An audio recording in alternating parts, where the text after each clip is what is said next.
Ang pag-install ng isang anti-ship missile base sa ating bansa na nakaharap sa South China Sea ay itinuturing na isang malaking bahagi ng ating depensa at maaaring magdulot ng pagkabahala sa China. Ayon nga sa mga eksperto na ang planong ito ng Pilipinas ay talagang malaking banta sa China, na kahit pa ang Pilipinas ay dehado kontra sa mas makapangyarihang militar ng China. Makikita sa larawang ito, nakuha ng satellite ang kauna-unahang BrahMos anti-ship missile base ng Pilipinas na nagsisimulang mabuo sa Zambales na nasa kanlurang baybayin ng isla ng Luzon. Kaya sa bidyong ito, ating alamin ang patungkol sa binubuong anti-ship missile base sa Pilipinas. At totoo nga bang nababahala ang bansang China patungkol dito? Ayon sa Naval News noong June 2024, makikita sa mga litratong ito na ang construction ay nagaganap sa isang bahagi ng lupa sa timog ng Philippine Merchant Marine Academy na dati ay ginagamit para sa amphibious assault at coastal defense training ng Sandatahang Lakas ng Pilipinas. Noong April 2024 naman ay inihatid ng India ang unang batch ng BrahMos missile sa Pilipinas. Ito ay nasa ilalim ng kasunduan na nagkakahalaga ng $375 million o 20.6 billion pesos na nilagdaan noong 2022. Kung iniisip mo na mahina ang BrahMos missile, pues nagkakamali ka dahil isa ito sa pinakamalakas na sandata ng bansang India. Ayon naman kay Malcolm Davis na isang senior defense analyst sa Australian Strategic Policy Institute, sinabi niya na ang pagtatayo ng isang land-based anti-ship missile capability ay nagbibigay ng makabuluhang dagdag na depensa sa Pilipinas laban sa kaaway nitong China. Ito ay magbibigay ng malaking kakayanan sa Pilipinas na pigilan ang mga naval assets ng China sa loob ng exclusive economic zone ng Pilipinas at magsisilbing pangontra sa karagdagang agresyon mula sa China. Patuloy itong tumataas bilang isang pangunahing sektor sa usapin ng pambansang seguridad sa gitna ng mga patuloy na pagbabanta at mga agresibong aksyon mula sa China. Ang pinakahuling hakbang na ginawa ng Pilipinas upang mapalakas ang kanilang kahandaan sa pangongolekta ay ang pagpondo at pag-aangkat ng mga bago at makabagong anti-ship missile.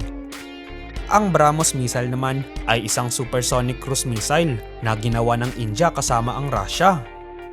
Sa pamamagitan ng pagtaas ng panganib at potensyal na gastos, maaaring mapigilan ang China mula sa pagsasagawa ng mga pananakot sa hinaharap.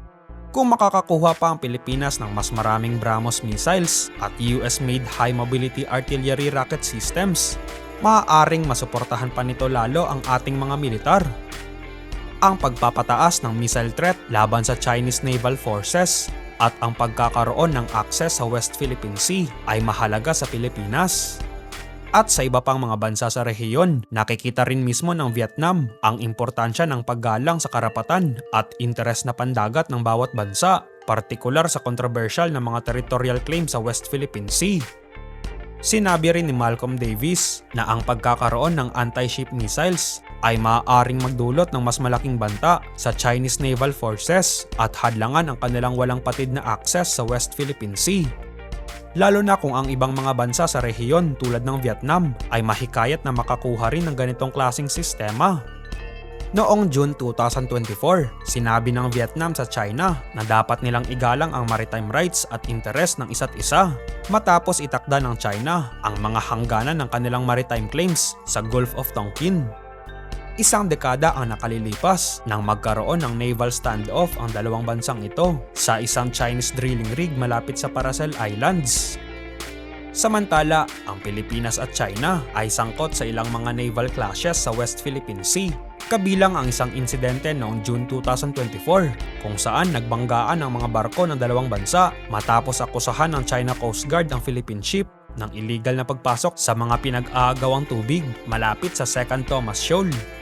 Sinabi rin ni Davis na ang pagkakaroon ng BrahMos missiles ay magbibigay daan sa Pilipinas na mas makipagtulungan sa ibang mga bansa tulad ng Japan, Australia at United States upang pigilan ang regional force projection ng China.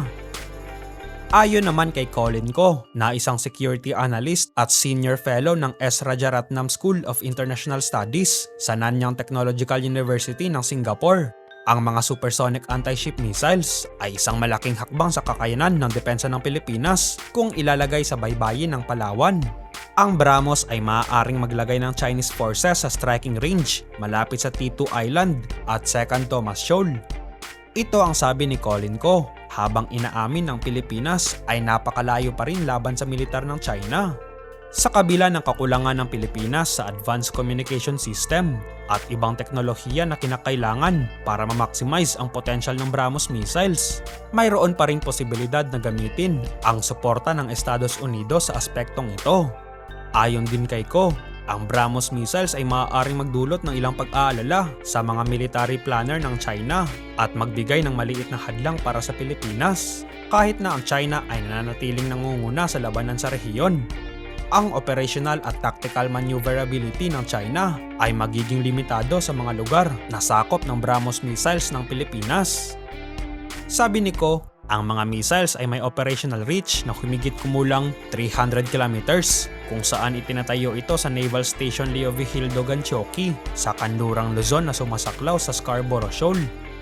Kahit na ang Pilipinas ay wala pang advanced communication intelligence at targeting systems na kinakailangan upang ma-maximize ang full capabilities ng BrahMos, maaari pa rin itong umasa sa suporta ng United States sa mga lugar na ito.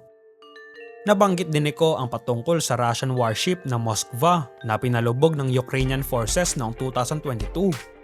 Napalubog ito sa tulong ng targeting support na ibinigay ng mga kaalyado ng Kyiv, lalo na ang mga Amerikano. Kaya naman para sa Pilipinas, ang pagkakaroon ng BrahMos missiles ay talagang isang game changer. Ayon kay security strategist expert Chester Cabalza, siya rin ang founding president ng Manila-based think tank International Development and Security Cooperation. Ang paggastos sa system na ito ay mas mahigit pa sa naunang gastusin ng Philippine military. Sinabi rin niya na ang ating presidente ay nagtatakda para sa ibang mga ambisyong plano ng Navy tulad ng pagbili ng mga submarine sa hinaharap.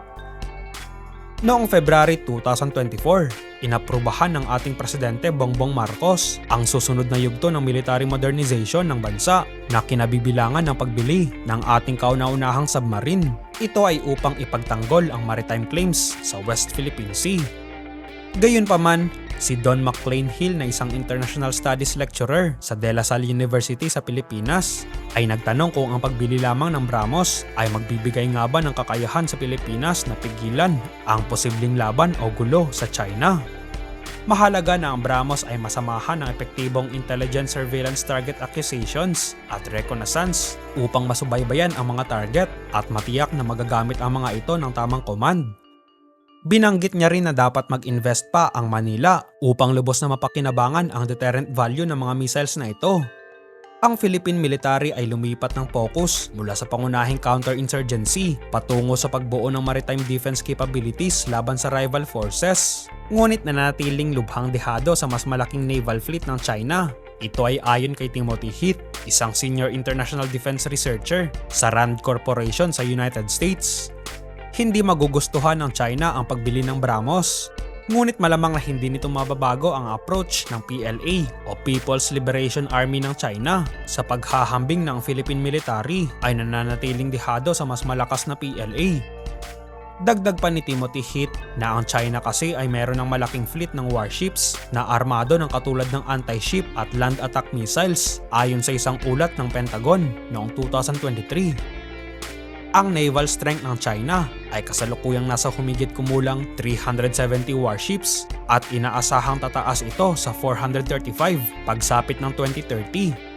Sa kabila naman, ang Philippine Navy ay pangunahing binubuo ng offshore patrol vessels na mayroon lamang isang corvette at 2 frigates bilang tanging mas malaking barko ng Pilipinas.